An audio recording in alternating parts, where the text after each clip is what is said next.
हाँ जी, कैसे हैं आप? मैं केमिस्ट्री वाले सर मनोज कुमार बंसल।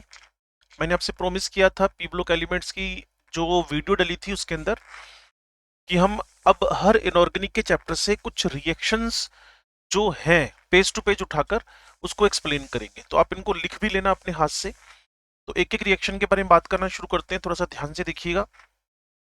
पहली बात, लिथियम जब ऑक्सीजन से रिएक्शन कर रहा है तो ऑक्साइड बना रहा है, पर सुपर के बनने के चांस नहीं है। 4 लिथियम O2 Li2O ऑक्साइड बना रहा है। सोडियम की आदत क्या है?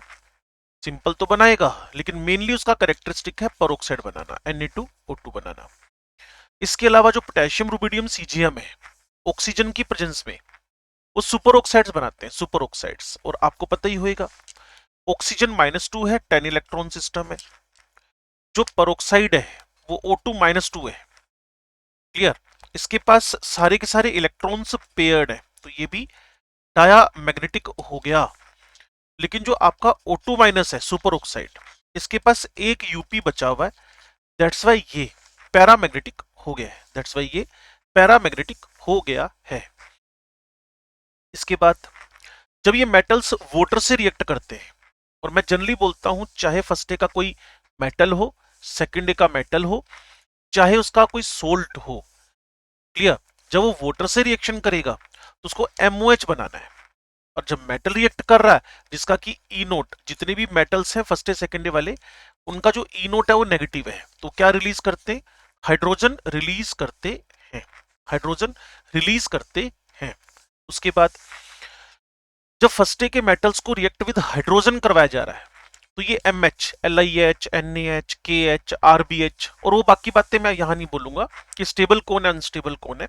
बस आपको देखना है मेटल का रिएक्शन विद हाइड्रोजन हुआ तो MH बना। उसके बाद जब आपको ई नोट एक्सप्लेन कर रहा हो ना, तो वो HIS सब्लिमेशन, हाइड्रेशन और आयोनाइजेशन के बारे में बात करता है। तो M सॉलिड से M गैस सब्लिमेशन हुआ, M गैस से M+ गैस ये आयोनाइजेशन हुआ, M+ का पानी के साथ हाइड्रेशन हुआ। इन तीनों का कलेक्टिव रिजल्ट आपके पास ई नोट है। इन तीनों का कलेक्टिव रिजल्ट आपके पास ई नोट है। इन तीनों का कलेक्टिव रिजल्ट आपके पास ई नोट, ई नोट मतलब स्टैंडर्ड रिडक्शन पोटेंशियल है। उसके बाद जैसे ही थोड़ा सा और आगे आप बढ़ेंगे तो फर्स्ट डे मेटल्स को वो अमोनिया, लिक्विड अमोनिया में डिसोल्व करेगा, लिक्विड अमोनिया। और ये बातें आपको वहां भी पता है कि ये दोनों मिलकर कंडक्टिविटी की वजह है, ये अकेला अमोनिएटेड इलेक्ट्रॉन कलर का और पैरामेग्नेटिज्म की वजह है। और हम जो AM है, एनसीईआरटी देखोगे तो वहां AM फॉर अमोनिया लिखा है, जैसे AQ फॉर एक्वस होता है।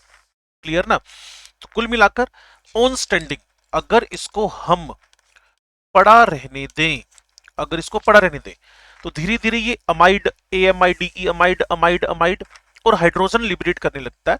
ये इनका एक कैरेक्टरिस्टिक होगा। अगर मैंने पहले भी बताया आपको, मेटल के ऑक्साइड जो लिथियम बना रहा है, परोक्साइड जो सोडियम बना रहा है, सुपर ऑक्साइड जो नीचे पोटेशियम रुबिडियम CgM बना रहे हैं, इनको वाटर वाटर वाटर से रिएक्शन करें तो तीन बातें बड़ी कॉमन रहेंगी। MOH MOH MOH, तीनों में एक बात बड़ी कॉमन रहेगी, ऐसे बोल सकते हैं आप, तीनों में एक बात कॉमन रहेगी, MOH MOH MOH। लेकिन जब आप परोक्साइड लेके चल रहे हो M2O2, तो यहाँ परोक्साइड बना, यहाँ सुपर ऑक्साइड लेके चल रहे हो तो भी परोक्साइड बना, साथ में आपको मिला ऑक्सीजन। अब ये बात एक्स्ट्रा बता रहा हूं कि आप KO2 को रूम फ्रेशनर में यूज करते हो, KO2 को आप रूम फ्रेशनर में यूज करते हो, KO2 को आप रूम फ्रेशनर में यूज करते हो, जिससे कि हाई प्रेशर पे उसको हम स्टोर करके रखते हैं।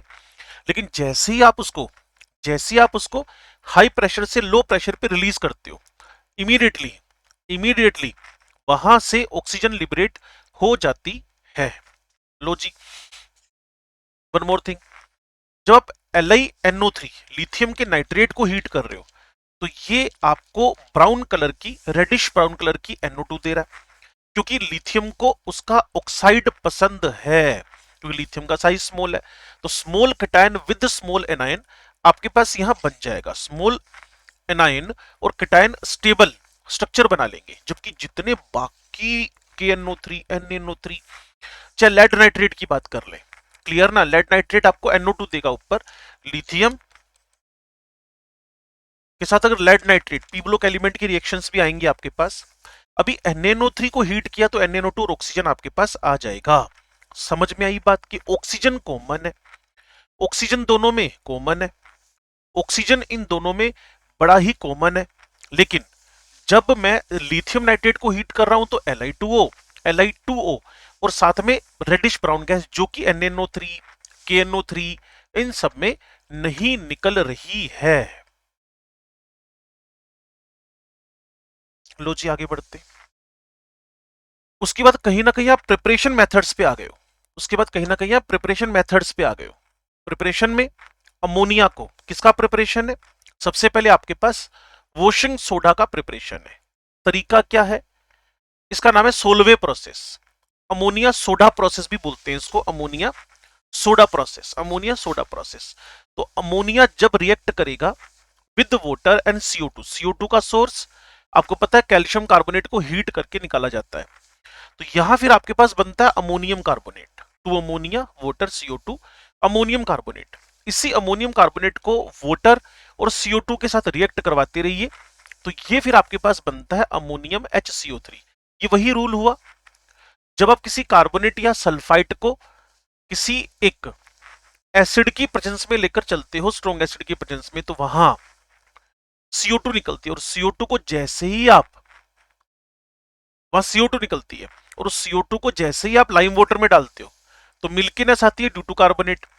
लगातार CO2 फ्लो होती रहे तो milkiness disappear due to bicarbonate.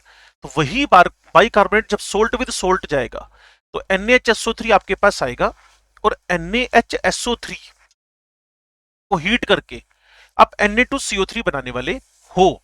NaHCO3 को हीट करके आप Na2CO3 बनाने वाले हो। और अगर आपके पास जो अमोनियम क्लोराइड बना इससे रिकवरी ऑफ अमोनिया करना चाहते हो, रिकवरी क्योंकि फिर वो रिसाइकल्ड हो जाएगा, रिकवरी ऑफ अमोनिया करना चाहते हो तो किसी स्ट्रॉन्ग बेस के साथ उसकी रिएक्शन करवा दी जाए, किसी स्ट्रॉन्ग बेस के साथ उसकी रिएक्शन करवा दी जाए, किसी स्ट्रॉन्ग बेस के साथ उसकी रिएक्शन करवा दी जाए, जिससे क्या हो जाएगा, रिकवरी ऑफ अमोनिया। किसी भी स्ट्रॉन्ग एसिड वीक बेस के सोल्ट में अगर आप स्ट्रॉन्ग बेस डालते हो तो उसका वीक बेस रिलीज हो जाता है। तो यह है रिकवरी ऑफ अमोनिया। इससे आप रिकवरी ऑफ अमोनिया कर सकते हैं, रिकवरी ऑफ अमोनिया कर सकते हैं। नेक्स्ट है आपके पास ये जो वॉशिंग सोडा बना, ये जो वॉशिंग सोडा बना, इसको अगर अप्रोक्सीमेट 373 केल्विन के आसपास हीट किया जाए तो इसके 9 वाटर मॉलिक्यूल्स बाहर हो जाएंगे, 9 वाटर मॉलिक्यूल्स बाहर हो जाएंगे। और अगर यही टेम्परेचर 100 डिग्री क्रॉस कर जाए तो सारे के सारे वाटर मॉलिक्यूल बाहर होकर फिर आपके पास बनती है या बचती है सोडा ऐश। ठीक है जी। फिर कार्बोनेट की टेस्टिंग, जैसे मैंने अभी थोड़ी देर पहले आपको बताया था कि कार्बोनेट में अगर मैं कोई भी एक स्ट्रॉन्ग एसिड की 2-4 बूंद टपका दूं तो कार्बन डाइऑक्साइड निकलता है। उस कार्बन डाइऑक्साइड पे अगर मैं लाइम वाटर में उसको फ्लो कर दूं तो फिर मिल्कीनेस कैल्शियम कार्बोनेट की वजह से आती है। और अगर मैं वही पूरा प्रोसेस लगातार चलाता रहूं CO2 फ्लो फ्लो फ्लो तो मिल्कीनेस डिसअपियर होती है due to formation of bicarbonate. यहां कास्टनर कैलेनर सेल से NaOH का बनना आ जाएगा। तो कैथोड पे कीटायन गया और कैथोड था मरकरी का, सोडियम अमलगम बन गया। एनोड पे क्लोराइड जाएगा क्योंकि आप ब्राइन का इलेक्ट्रोलाइसिस करवा रहे हो। उस सोडियम अमलगम ने पानी से रिएक्शन किया, NaOH मरकरी हाइड्रोजन मिल गया। और जो बात मैं आपसे बोल रहा था कि अगर बाइकार्बोनेट पर लगातार CO2 जाती जाए तो बाइकार्बोनेट बनाएगा, मिल्कीनेस हमारे पास डिसअपियर क्योंकि ये पानी में घुलता है। अगर मैं अब ये कंपाउंड्स में से M पर अगर X2 का रिएक्शन हुआ तो MF MCl MBr MI, beryllium का क्लोराइड बनाना कोई आसान काम नहीं है, एक खतरनाक रिड्यूसिंग एजेंट लेकर चलना पड़ेगा हाई टेम्परेचर पे।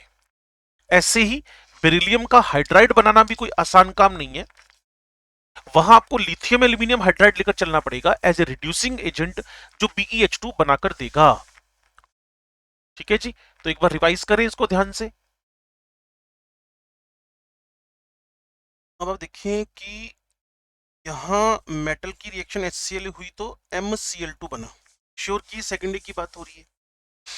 तो हम सेकेंड के मेटल्स का रिएक्शन HCl से करवाकर, और एक खास बात पता है क्या है कि इन सबके ई नोट नेगेटिव है, तो रेडॉक्स करो, इलेक्ट्रोकेमिस्ट्री करो, हाइड्रोजन ने तो रिलीज होना ही होना था। सेम जैसे फर्स्ट डे वाले लिक्विड अमोनिया के साथ अमोनिएटेड आयन और अमोनिएटेड इलेक्ट्रॉन बना रहे हैं, वही सेकेंड डे वाले भी कर रहे हैं। जो दोनों कंडक्टेंस की वजह है, तो M ने 2 इलेक्ट्रॉन लूज किए, ये M है, ये 2 इलेक्ट्रॉन हमने दिखा दिए। उसको सराउंड करने वाले X अमोनिया, उसको सराउंड करने वाले Y अमोनिया, उस वजह से कंडक्टेंस तो हुई, कलर भी हुआ और पैरामैग्नेटिज्म भी आया। और एक बात मैं लगातार बोलता रहा हूं कि जितने भी फर्स्ट डे सेकेंड डे के मेटल्स हैं, चाहे उनके कंपाउंड्स हैं, जब भी पानी से रिएक्शन करेंगे तो उनको MOH अगर first day, MOH whole twice अगर सेकेंड डे है। बेरिलियम एम्फोट्रिक नेचर का है, तो ये बेस के साथ भी, एसिड के साथ भी एक एम्फोट्रिक नेचर शो कर सकता है। तो BeOH होल ट्वाइस को बेस से रिएक्शन करवाया, ये बेराइलेट बन गया। BeOH होल ट्वाइस को HCl से रिएक्शन करवाया, तो मैं थोड़ा सा इसको अपोज करता हूं, आप इतने समझदार तो हो कि बेरिलियम पर जब -2 रहेगा तो वहां सोडियम या HS हमें लिखने चाहिए, तो BeOH होल 4 -2 लिखना चाहिए। सिमिलरली जब मैं M beryllium magnesium calcium strontium barium को हीट कर रहा हूं, तो लिथियम जैसी हरकत जो लिथियम हाइड्राइड करता नाइट्रेट करता है ना, वही हरकत मेटल के नाइट्रेट कर रहे हैं, तो MO बना, NO2 बना और ऑक्सीजन बना।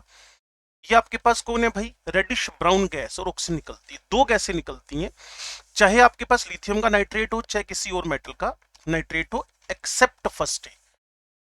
कैल्शियम कार्बोनेट अप्रोक्सीमेट 1000 डिग्री के आसपास कैल्शियम कार्बोनेट, कैल्शियम ऑक्साइड और CO2 में टूटता है, जिसमें आप लोग CO2 जो निकल रही है उसको सोलवे प्रोसेस में यूज करते हो। कैल्शियम ऑक्साइड पानी के साथ फिर वही पुराना टोन है, कैल्शियम हाइड्रोक्साइड बनाएगा, और ये कैल्शियम ऑक्साइड CO2 से एक बेस है, एक एसिड है। कार्बन डाइऑक्साइड तो विदाउट एनी डाउट एसिड है, और कैल्शियम ऑक्साइड सिर्फ बेरिलियम को छोड़ दूं, जिसको हम ट्रू एल्कालाइन अर्थ मेटल नहीं बोलते, उनको छोड़ दूं तो सारे के सारे फर्स्ट सेकंड वाले बेस है। तो बेस एसिड की रिएक्शन होकर क्या बन गया भाई, सोल्ट बन गया। अब अगर आप मेटलर्जी में जाएं, तो मेटलर्जी में सिलिका और कैल्शियम ऑक्साइड दोनों फ्लक्स और स्लैग यूज हो सकते हैं according to the impurity present in the given ore. तो ये बेस है, ये एसिड है, ये स्लैग बन गया कैल्शियम सिलिकेट, ये बेस बेस एसिड एसिड, तो यहां कैल्शियम फोस्फेट बन गया Ca3PO4 होल ट्वाइस।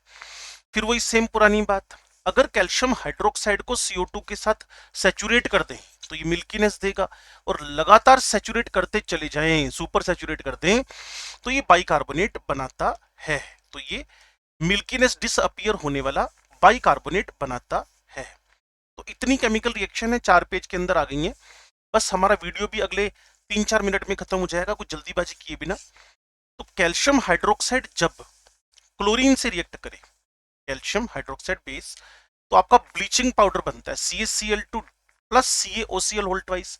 और जब आप पी ब्लॉक एलिमेंट के ग्रुप नंबर 17 में होते हो, तो वहां ब्लीचिंग पाउडर आपको एम्पेरिकल फॉर्मूला के फॉर्म में CaOCl Cl देगा, CaOCl और Cl देगा। फिर वही रिएक्शन वापस आ गई है, कैल्शियम हाइड्रोक्साइड को CO2 से सैचुरेट करो, कैल्शियम कार्बोनेट बना, और कैल्शियम क्लोराइड को भी जब, ये तो डबल डिकम्पोजिशन रिएक्शन है, आप समझदार हैं, मान लो मैं एक साइड लिख के दे दूं CaCl2 Na2CO3, दोनों सोल्ट है, तो दोनों अपने कैटायन एनायन एक्सचेंज कर लेंगे।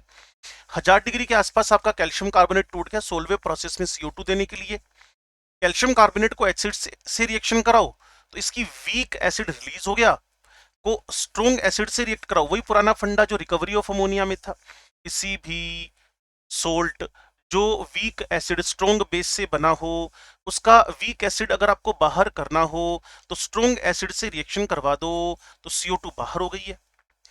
ये आपका फेवरेट जिप्सम है, CaSO4 वाटर, इससे आपका जो बनता है वो बनता है POP। कई बार बुक्स वाले CaSO4 वाटर लिखकर CaSO4 होल ट्वाइस 1 वाटर लिख देंगे, तो इसको लेकर घबराना नहीं है। 75% वाटर का यहां लॉस हो गया है, जिप्सम बन गया आपके पास। ठीक है जी, बस इतनी केमिकल रिएक्शन थी। इसमें थोड़ा सा मुझे लगा कि एक लाइन में आपको सीमेंट के अंदर से बता दूं। कैल्शियम ऑक्साइड उसके अंदर है, सिलिका उसके अंदर है। कैल्शियम ऑक्साइड ज्यादा रखा हुआ है, सिलिका कम रखी हुई है। एल्यूमिना और कम रखा है, एमजीओ उससे कम रखा है, आयरन बिल्कुल कम रखा है, SO3 नेग्लिजिबल सा रखा है। अगर किसी अच्छी क्वालिटी का सीमेंट चाहते हो तो क्वांटिटी क्वांटिटी क्वांटिटी आपको उसके अंदर सिलिका SiO2 की ज्यादा रखनी पड़ेगी। अच्छी क्वालिटी का अगर आप सीमेंट चाहते हो तो SiO2 Al2O3, बाकी एल्यूमिनियम करना क्या हमने उसके अंदर 2.5 से लेकर 4 का रेशो रखना पड़ेगा। And the ratio of lime CaO and total of oxides of SiO2 Al2O3 and Fe2O3, ये भी दो। तो कुल मिलाकर हम बोलते भी सीमेंट को कैल्शियम या इसके बाद sodium potassium alumino silicate. Alumino तो कैल्शियम है, सिलिकेट एल्यूमिनो तो है ही, लेकिन एल्यूमिनो कम होना चाहिए। तो सीओ कैल्शियम ऑक्साइड की और SiO2 की भरमार होनी चाहिए, ये आपका सीमेंट है। SiO2 सिलिका भी ज्यादा होना चाहिए और CaO भी ज्यादा होना चाहिए। ठीक है जी, बाकी इसमें कोई अल्कलिन अर्थ मेटल है ही नहीं। इनमें अल्कलिन तो अर्थ मेटल है, सीमेंट भी अर्थ मेटल है, तो वहां अर्थ मेटल मतलब अर्थ मिक्सचर है, तो वहां CO ही ज्यादा होना चाहिए। ठीक है जी, तो ये अप्रोक्सीमेट 17 मिनट का वीडियो एक बार ध्यान से देखना, सारे ऐसे ब्लॉक की केमिकल रिएक्शंस कवर हो जाएंगे। केमिस्ट्री वाले सर को सब्सक्राइब करना ना भूलें। ठीक है जी, थैंक यू।